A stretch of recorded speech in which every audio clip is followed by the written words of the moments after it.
Welcome to episode 58 of Reverse the Relapse. And today is a really important topic: how procrastination is a form of sabotage.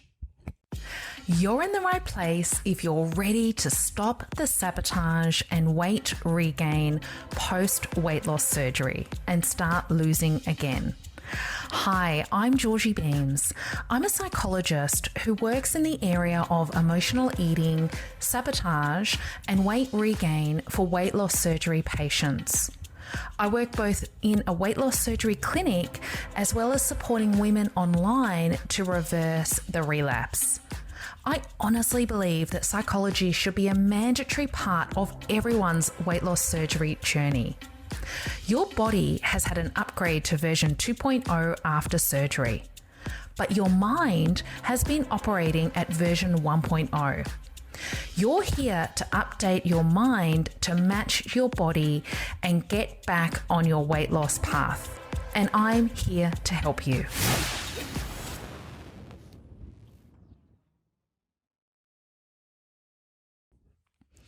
So have you ever committed to something that you know would really help you and then you've taken no action?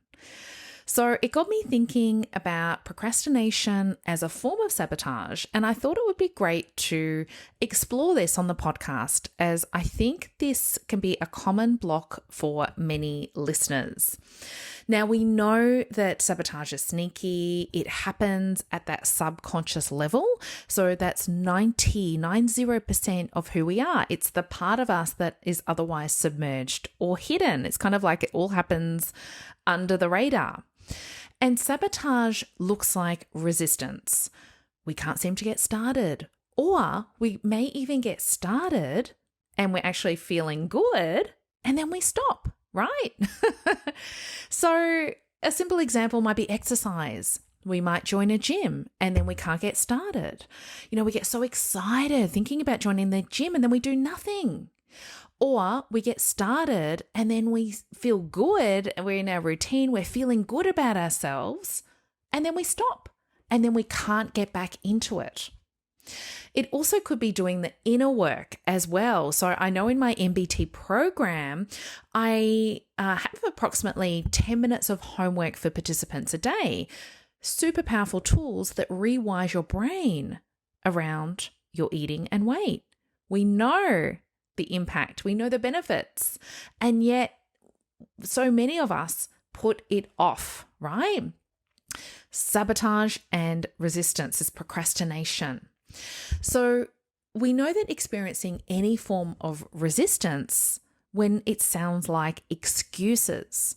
So it might sound like, I'm too busy, or I'll start tomorrow, or I'll start on Monday, that old chestnut. It's too hard, or I'm tired, or I don't know where to get started, or I don't know how to get started. So anytime you have these type of stories going on in your head that stops you from starting, it is procrastination, which is resistance, which is sabotage. And this puts us in a mindset of feeling really disempowered, which is our version 1.0 self. Now, there's a big cost to procrastination on our mental health and our physical health. So the first step to overcoming procrastination is to look at why and when and how you procrastinate. So start to think about your patterns when it comes to procrastination and what areas of your life does this play out? Is it one area of your life with your eating and weight, or is it all areas of your life? So I want you just to start to really examine and really shine a light on your patterns of procrastination. So procrastination is a form of protection, meaning we feel fear, so we do things that aren't always in our best interest to protect ourselves.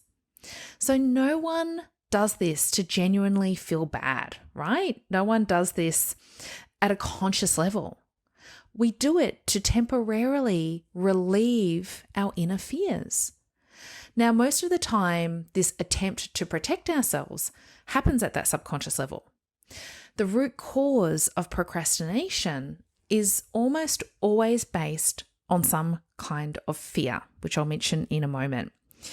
So just to summarize all of that, procrastination is a protection strategy to keep us safe, but it's a very short-term avoidance strategy at the same time. So the payoff to procrastinate is to stay comfortable. And the cost is that we stay unchanged in our 1.0 ways. So let's talk about these fear blocks. And these are the real drivers as to why we procrastinate. So I see typically one of these two blocks playing out when we're procrastinating. When we know what we should be doing, we know that it's going to help us and make a big difference.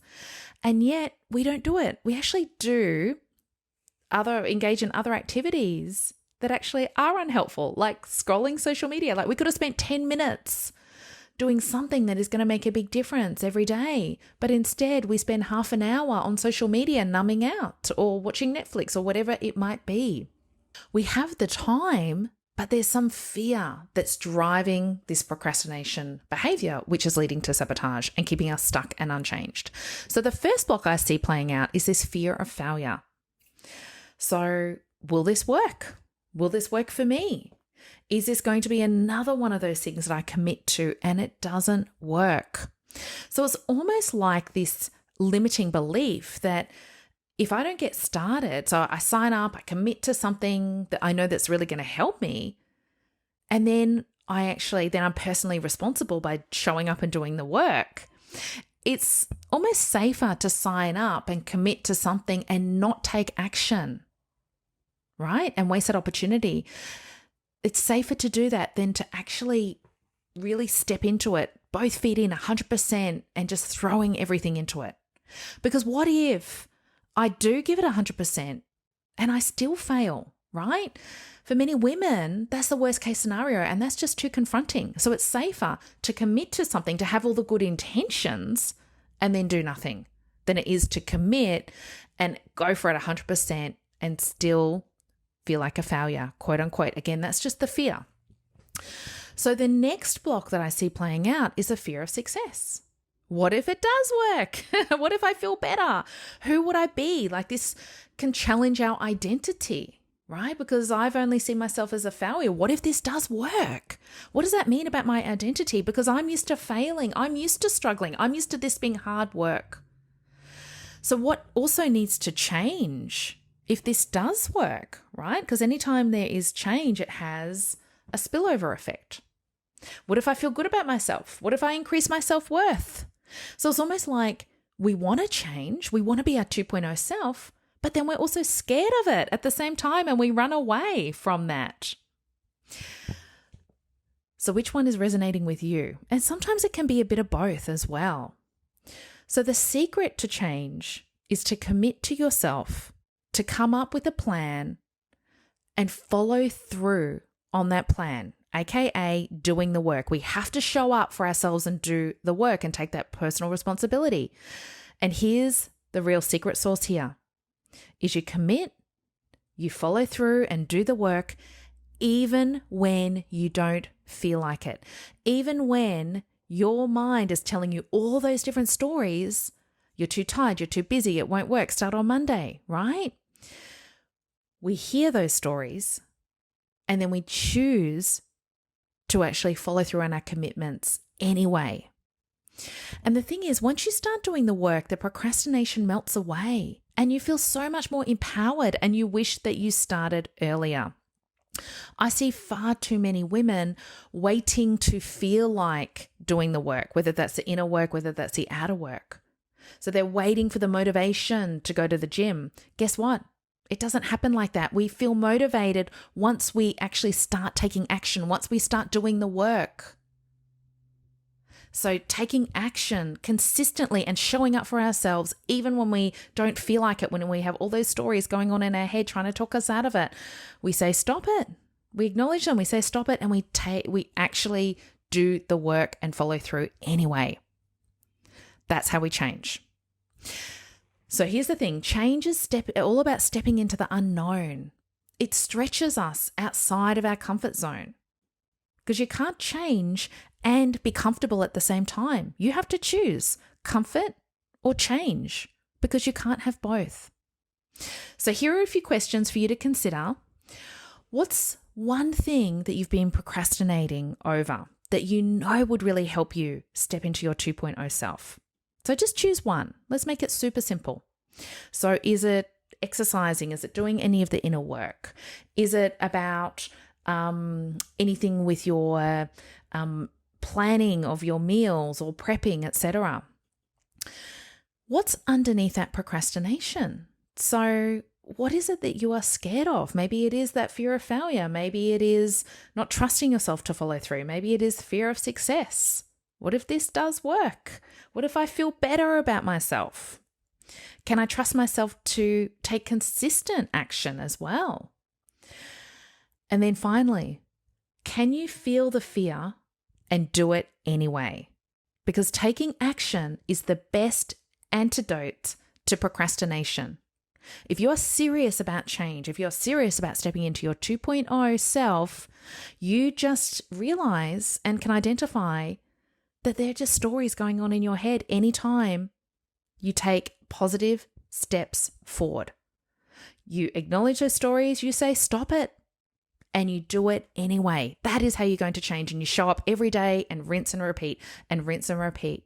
And if you can do that, if you choose one thing and just do that, just try it out. Try it out for a week and just notice how you feel. So I hope that's been helpful. I'd love you to come into my food freedom group and share your commitment and how you are going to follow through on that.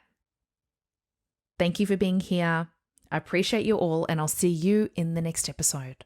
If you loved the content in this podcast, you have to come and check out my one-on-one coaching program. We work together for 3 months to get you back in control and change your relationship with food for good.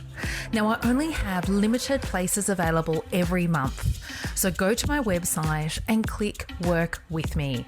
That's www.georgiebeams.com.